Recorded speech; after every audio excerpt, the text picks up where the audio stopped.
I'm on a mission from Dave Ramsey and your mom to help you live your best frugal life. So today we'll be diving deep into the bowels of the internet to sift through a list of frugal tips from the strange folks over at BuzzFeed. And I'm going to tell you which ones are actually helpful and which ones belong in the garbage, alongside every Insane Clown Posse album ever made. Hey, Insane Clown Posse, if you're watching, maybe spend less time with the face paint, more time writing, good songs. Let's try that out for a change.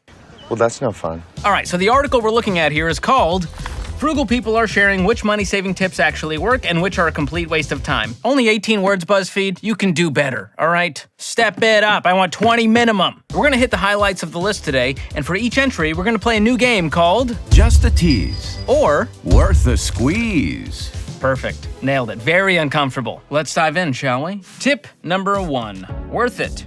Packing my lunch every day. My colleagues spend $10 to $15 a day purchasing lunch.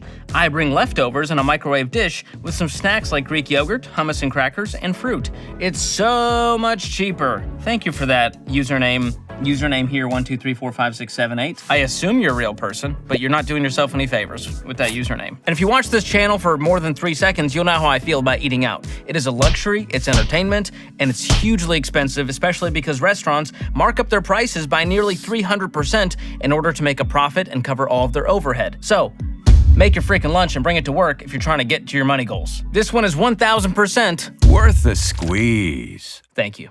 Thank you, Bob. All right, next tip. My wife and I drove 2 states over to pick up a brand new stove and microwave that we found on Facebook Marketplace for what seemed like a good deal. Of course, neither one of us had a truck big enough, so we had to rent a U-Haul and pay for the gas and lose a day. When we arrived, it wasn't quite the model we were expecting from the listing, but we had come too far at this point. Literally. So we took it. Later, I found that exact model on eBay. It would have cost about the same to have it delivered. Ouchie. Sorry, Nick. This one, I can already tell you, is an absolute just a tease. Total waste of time. As you can see, he has regrets here. And personally, I don't blame Facebook Marketplace for this as much as I blame Nick for not doing his due diligence. How do you not know the exact model that you're purchasing? Do you not ask for questions? Do you not ask for further photography to verify said model? That's what I would be doing. But I think he's right. You got to think about the gas, the U-Haul, you're taking a day off work to make all of this happen.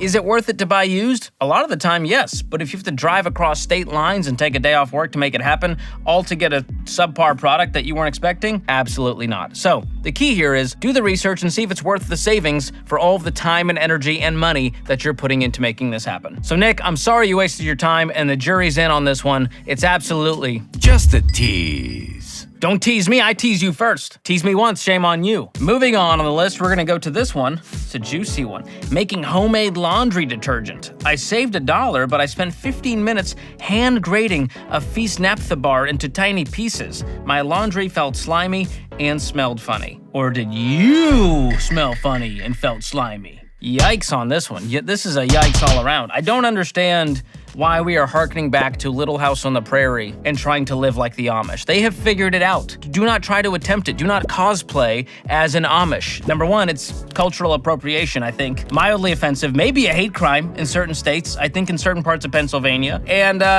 laundry detergent is not the biggest budget buster out there. So if you're trying to shave money, I wouldn't start with laundry detergent, okay? Personally, you wanna know my personal take, because you asked? I go with Molly's and I go with the powder. No slime. You know what they say, you do the crime. That's it. Do crime is what I'm encouraging here. If you say so. If it wasn't clear by now, this one is absolutely just a tease. Next tip on the list, learning to fix my own car. This one feels very specific to your skill set and comfort level. I don't DIY carburetors. That's not who I am as a person. You know what I mean? Like if I have to deal with a clutch pack piston, my day is ruined. Every real street racer knows that you need a hood scoop on your car to make it legit. So for most people, 99.9% of the population, you're going to make things worse and potentially get hurt and or destroy your car. So I would trust a mechanic of my choosing to handle this and maybe get a few quotes if you're not sure. Sure, there's simple things you can YouTube, right? Like I've heard it's easy to change brakes. You could do your own oil, but that feels like a waste of time and very messy because you have to recycle the oil. I don't know, who has the time? It's $30 because you go down to the local Jiffy Lube and get it done. So this one absolutely is just a tease. Next tip on the BuzzFeed list, coupon clipping. I spend less money when not shopping with coupons. The thing was, even if I had the coupon, there was always a cheaper option, so I didn't use them anyway. I stopped bothering with coupons a long time ago. Thank you, Quirky Spirit 5498. This is an interesting one, because I'm a little halfway on this one. I think coupons can absolutely be worth it, but to their point, think about this. Who's doling out these coupons? It's the big companies, right? It's not the generic brands that are offering coupons. It's usually the big name brands that are already charging you way more, and then they offer you a little carrot, dangling 25 cents off their already overpriced product. So here's what you need to figure out. Is the coupon going to make it cheaper than the generic store brand that is equally as good, or is it worth it to use this coupon and take the time to find it? And is it gonna cause me to buy something I didn't need just because it's $1 off? So this is where doing a budget, having a meal plan, and walking in to only buy the things you needed is very, very important. So this one, I think for most people, coupon clipping is a waste of time, and therefore, Just a tease. but am I doing it? Absolutely, because your boy loves to some people do sports, some people do golf, some people have hobbies. Mine is just the art of the deal, baby. I'm not talking about DJT, talking about GPK, the OG deal clipper. You think Trump's couponing? He would know a coupon if it hit him in the face. He pays full price for that bronzer. Going into that Sephora. Can you imagine? Oh my gosh. I want an SNL sketch of Trump walking into a Sephora and them doing a little... Is he crazy, or is that just the way he acts? Moving on, here's the next one. Making bread. We have a bread machine, and our bread tastes better, is astronomically less expensive, doesn't have questionable ingredients, and is easy with the machine. Absolute win. Thank you, Sarah, for that one. Whew, this one's a tough one. I feel like this is a hobbyist thing. You know, some people are into it. Sourdough became real hot after COVID. It became everyone's personality, just like Harry Potter. And as a gluten-free gladiator, we don't do a lot of bread at home. We definitely could be making gluten-free bread. I haven't tried it, so I can't verify that it's better than the store-bought bread. I'm sure it is a lot cheaper because the ingredients of, flour. I don't know what else is in it. Mostly just flour, I think. Yeast, is that what we're using? Baking soda, is that in there? Bread ingredients. Let's see. Oh my goodness. You'd be shocked at how difficult it is just to find a bread recipe on the internet. Oh, here we go. Flour, yeast, salt, oil, sugar, water. Yeah, I think bread makers are probably fairly inexpensive. I imagine you can get a decent one for $50. Yeah.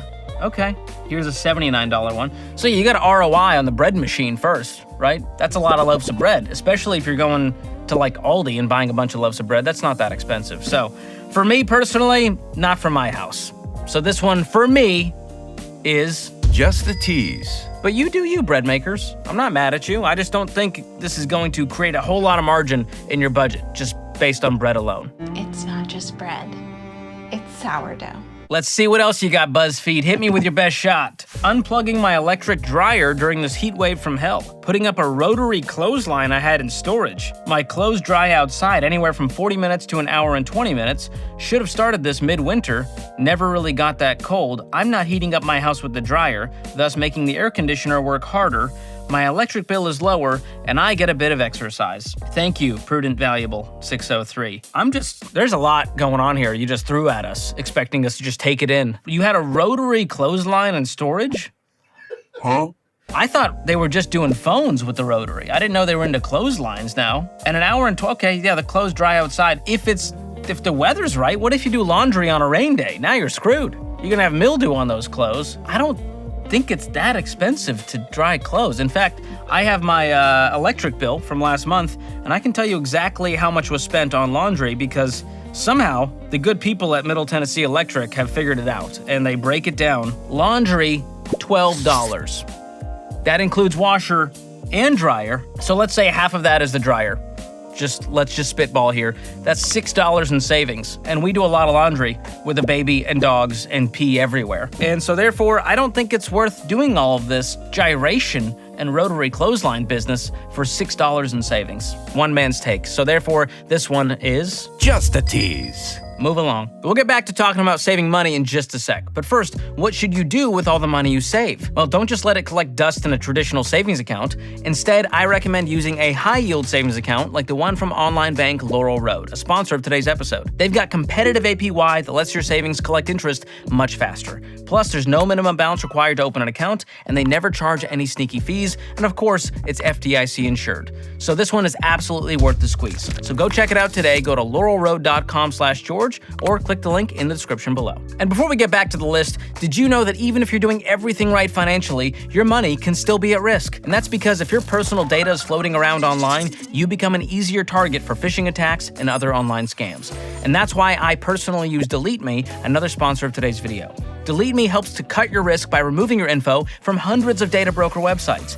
And they don't just set it and forget it, they'll send you a personalized report every few months giving you the scoop on exactly what they've removed and how much time they've saved you. And right now, you can get 20% off any Delete Me plan by going to joindeleteme.com/George or just click the link in the description below. All right, back to our savings tips. Let's see what we got next. Trying to save money on moving. Hiring professional movers is always the right choice for me. The stress of family, tempers, and fatigue is too much. Mammoth resist. Chef's kiss on this one. Thank you for this. Thank you for saying the quiet part out loud. Okay, stop getting your friends to help you move for some pizza. Like, we're not 17 years old moving into a college dorm. We have too much crap. We have too much crap. It's too heavy. Here's what happens. Your friends resent you, even if they do agree. They break your stuff. They're not gonna pay for it. They're already working for free. Oh, I'm sorry. For a slice of cold pizza and a lukewarm beer if they're lucky. So here's the deal. The average cost to hire professional movers is about $1,700. So if you know you're gonna move, usually this is not like on a dime super urgent. So save up and hire movers if you can. I understand this is a luxury. A lot of people don't have this kind of money. And so they go and, rent the giant truck for a few $100 and get a bunch of friends and family to help out. But I'm telling you, I'm 36 years old, my back is breaking over here. Don't try to get me to help you move. I'd rather support your GoFundMe to hire movers than to actually lift anything that you own. I broke my back. So this one absolutely is Worth the squeeze. worth the squeeze. Correct. Good answer. Good answer. Family Feud, baby. Next tip. Let's hope they get better. I got a bidet. Feel way cleaner, and toilet paper use is reduced by 90%. First question, how did you count the toilet paper? Are you counting the plies? Going, okay, we're down 10, 20%, 30%, 90% down in toilet paper usage. That's a waste of your time. Now, I will say I have never tried a bidet. I am bidet curious. I'll admit that. I think it's got a lot of fanfare lately. I don't know who's doing PR for bidets, but they're doing a bang-up job. They got all of us Americans interested. So, is it worth it? I mean, I've heard bidets can range from like super cheap to wildly expensive if you want it to like make you coffee and stuff. I don't know what they're doing in there. It's very fancy these days. So is this one worth it? I'm on the fence with this one, and therefore I'm creating a new category called On the fence, maybe? That's right. I can't be anti-bidet. Do you know the bidet community? Very passionate. I don't need them coming after me. I got a lot going on right now. I got a family. I'm not trying to get on their bad side. But also, to just blankly say bidets are worth it 100% as a cost savings measure, that feels wild too. So, I'm going right in the middle on this one, on the fence. All right, last tip we're gonna cover today because you exhaust me, BuzzFeed. Cheap toilet paper. I can use the good Charmin I love that does the job with much less, or I can use 2 to 3 times as much cheap toilet paper. So they're saying this is not a good use of your money to try to save on the high quality toilet paper by going cheap, because then you just do this. We've all seen this one, right? 1 mega, 2 mega, 3 mega. It's simply too much. And if you've ever dealt with cheap toilet paper, y'all, I just feel like life is too short and your butt is too sensitive. That's my honest take. So if you want to know my take on this one, I'm a Charmin Ultra Strong guy. That's the Kamel family way. I go red, some go blue with Ultra Soft. That's your prerogative. I need strength, all right? America needs healing right now. So final take on this one, it's absolutely Totally worth a squeeze. give me that 2-ply. We want 2-ply. Give me 2-ply. Stop singing! All right, we've laughed, we've cried, we've cringed, and we've learned that not all frugal tips are created equal. Some are genuinely helpful, and some just aren't worth the hassle. And at the end of the day, being frugal doesn't mean being cheap or going to outrageous lengths to save a couple of bucks. This is not, extreme cheapskates, okay? This is about being intentional with every dollar you have coming in so that you can hit your financial goals. And that's why I wrote the book, Breaking Free from Broke, the ultimate guide to more money and less stress. I've got even more tips in this book, and the best part is, you don't have to read it. There's an audiobook version read by moi, right here. Me reading to you, to do less brain work, looking at words hard, feeling words in mind, good. So check it out with the link in the description below. And if you want my list of frugal tips, keep watching to see me break down 12 frugal rules that actually work. I'll also leave a link in the description. That's it for today. If you learned something, be sure to like the video, subscribe to the channel. Thanks for watching. We'll see you next time.